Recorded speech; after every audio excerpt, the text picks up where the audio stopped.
আসসালামু আলাইকুম, বিসমিল্লাহির রহমানির রহিম। সুপ্রিয় শিক্ষার্থীবৃন্দ, তোমরা যারা নবম দশম শ্রেণীতে পড়ো, তোমাদের ইসলাম শিক্ষা বই থেকে পার্ট 13 হাদিস নাম্বার 2 ইসলামের ভিত্তি ঈমান, সালাত, সাওম, যাকাত, হজ সম্পর্কিত হাদিস নিয়ে আলোচনা করব।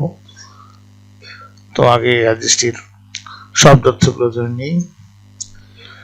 বুনিয়া মানে ভিত্তি স্থাপিত হয়েছে, প্রতিষ্ঠিত হয়েছে।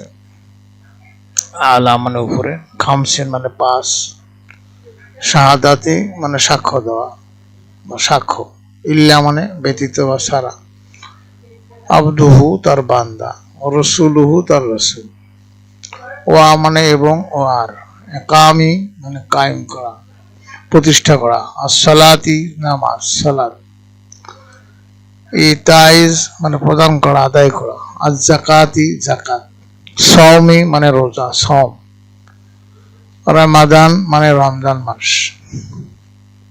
হাদিসটা হলো বুনিয়াল ইসলামু আলা খামসিন শাহাদাতি আল্লাহ ইলাহা ইল্লাল্লাহ ওয়া আন্না মুহাম্মাদান আবদুহু ওয়া রাসূলুহু ওয়া ইকামিস সালাতি ওয়া ইতাইজ যাকাতি ওয়াল হজ্জি ওয়া সাওমি রমাদান। যার অর্থ হলো ইসলাম 5টি ভিত্তির উপর প্রতিষ্ঠিত। এই সাক্ষ্য দেওয়া যে আল্লাহ ব্যতীত আর কোনো মাবুদ নেই, মুহাম্মদ সাল্লাল্লাহু আলাইহি ওয়াসাল্লাম তার বান্দা রাসূল, এবং সালাত কায়েম করা, যাকাত প্রদান করা, হজ করা এবং রমজানের রোজা রাখা। বুখারী ও মুসলিম শরীফ। এর ব্যাখ্যা হলো, এই হাদিসে মহানবী সাল্লাল্লাহু আলাইহি ওয়াসাল্লাম ইসলামের 5টি মূল ভিত্তি একসাথে বর্ণনা করেছেন। এগুলো হলো ঈমান, সালাত, যাকাত, হজ, সাওম। এই 5টি বিষয়ের উপর ইসলামের ভিত্তি স্থাপিত। এর কোনো একটি বাদ দিলে ইসলাম পরিপূর্ণ হয় না। এই হাদিসে মহানবী সাল্লাল্লাহু আলাইহি ওয়াসাল্লাম উপমার মাধ্যমে একটি সুন্দরভাবে বর্ণনা করেছেন। বলা হয়েছে যে ইসলাম হলো একটা তাঁবুর সদৃশ ঘর। এর ঈমান হলো তাঁবুর মধ্যস্থিত মূল খুঁটি। এটি অত্যন্ত গুরুত্বপূর্ণ। এই মধ্যস্থিত খুঁটি ছাড়া তাঁবু দাঁড় করানো অসম্ভব। তাঁবুর বাকি 4টি খুঁটি অসম্পূর্ণ বা গুরুত্বপূর্ণ। এগুলো হলো সালাত, যাকাত, হজ, সাওম। সবগুলো খুঁটি ঠিক থাকলে তাঁবু ঠিকভাবে দণ্ডায়মান থাকে। এর কোনো একটি খুঁটি না থাকলে তাঁবু ভুলণ্ঠিত হয়। সুতরাং ইসলামের পূর্ণতার জন্য এই 5টি ভিত্তির সবকটি গুরুত্বপূর্ণ। একজন পূর্ণাঙ্গ মুসলিম ব্যক্তি এই 5টি বিষয়ের প্রতি যথাযথ গুরুত্ব আরোপ করে থাকে। এই হাদিসের শিক্ষা হলো ইসলামের মূল ভিত্তি 5টি। এগুলো হলো ঈমান, সালাত, যাকাত, হজ, সাওম। ঈমান হলো সর্বপ্রথম ও সর্বাধিক গুরুত্বপূর্ণ ভিত্তি। ব্যক্তিগতভাবে সাক্ষ্য দেওয়ার মাধ্যমে ঈমানের প্রকাশ ঘটাতে হবে। অতঃপর অন্যান্য ভিত্তি যথা সালাত, যাকাত, হজ, সাওমের মাধ্যমে আল্লাহ তাআলার পূর্ণ আনুগত্য করতে হবে। 5 হলো এই 5টি ভিত্তির একটি ছাড়াও ইসলাম পরিপূর্ণতা লাভ করতে পারে না।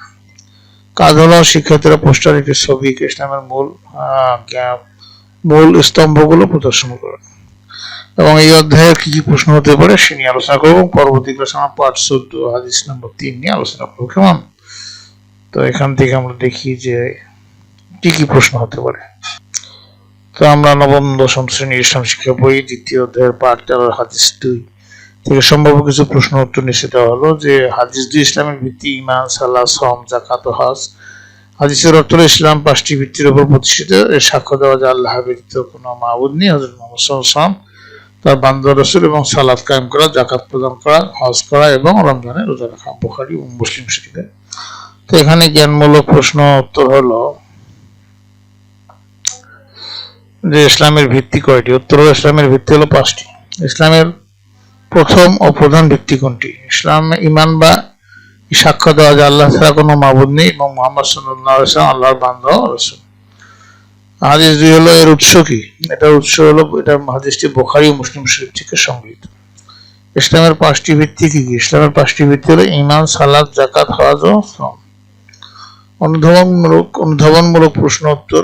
ঈমানকে কেন তাঁবুর মাঝখানের খুঁটির সাথে তুলনা করা হয়েছে? একটি তাঁবু যেমন মাঝখানের খুঁটি ছাড়া দাঁড়িয়ে থাকা অসম্ভব, তেমনি ঈমান ছাড়াও ইসলাম টিকে থাকতে পারে না। ঈমান হলো ইসলামের সবচেয়ে গুরুত্বপূর্ণ, সর্বাধিক গুরুত্বপূর্ণ ভিত্তি, যার উপর ভিত্তি করেই অন্যান্য আমলগুলো সংগৃহীত বা গৃহীত হয়। এটি ভিত্তি মানে একটি ভিত্তি বাদ দিলে ইসলাম পূর্ণাঙ্গ হয় না। ব্যাখ্যা করল। উত্তর হলো মহানবী সাল্লাল্লাহু আলাইহি ওয়াসাল্লাম ইসলামের 5টি ভিত্তিকে একটি তাঁবুর খুঁটির সাথে তুলনা করেছেন। তাঁবুর একটি খুঁটি না থাকলে যেমন সেটি পড়ে যায় বা ধূলিসাৎ হয়, তেমনি ইসলামের এই 5টি স্তম্ভের কোন একটিকে বাদ দিলে ইসলামের পূর্ণতা লাভ করা যায় না। একজন পূর্ণাঙ্গ মুসলিম হলে বা হতে হলে এই 5টি বিষয়ের প্রত্যেকটি বা প্রতি যথাযথ গুরুত্ব দিতে হয়। এরপরে তোমাদের 3 সৃজনশীল ও চিন্তন দক্ষতা সংক্রান্ত আলোচনা। মূল ভাব সৃজনশীল প্রশ্নের জন্য হাদিসটির মাধ্যমে ইসলামের এটি পূর্ণাঙ্গ কাঠামো তুলে ধরা হয়েছে। ঈমান হলো মৌখিক স্বীকৃতি, অন্তরিক বিশ্বাস, যা ব্যক্তিগতভাবে সাক্ষ্য দেওয়ার মাধ্যমে প্রকাশ পায়। সালাত, যাকাত, হজ, সওমের মাধ্যমে আল্লাহর প্রতি পূর্ণ আনুগত্য প্রকাশ করতে হয়। সামাজিক অর্থনৈতিক ভারসাম্য বজায় যাকাত, হজের গুরুত্ব অপরিসীম, যা এই হাদিসের অন্যতম শিক্ষা। শিক্ষার্থী বন্ধু, এই ছিল তোমাদের পাঠ 13 আলোচনার বিষয়বস্তু। তো তোমাদের সার্বিক মঙ্গল কামনা করে পরবর্তী আমন্ত্রণ জানিয়ে আজকে এখানে বিদায় নিচ্ছি। খোদা হাফেজ।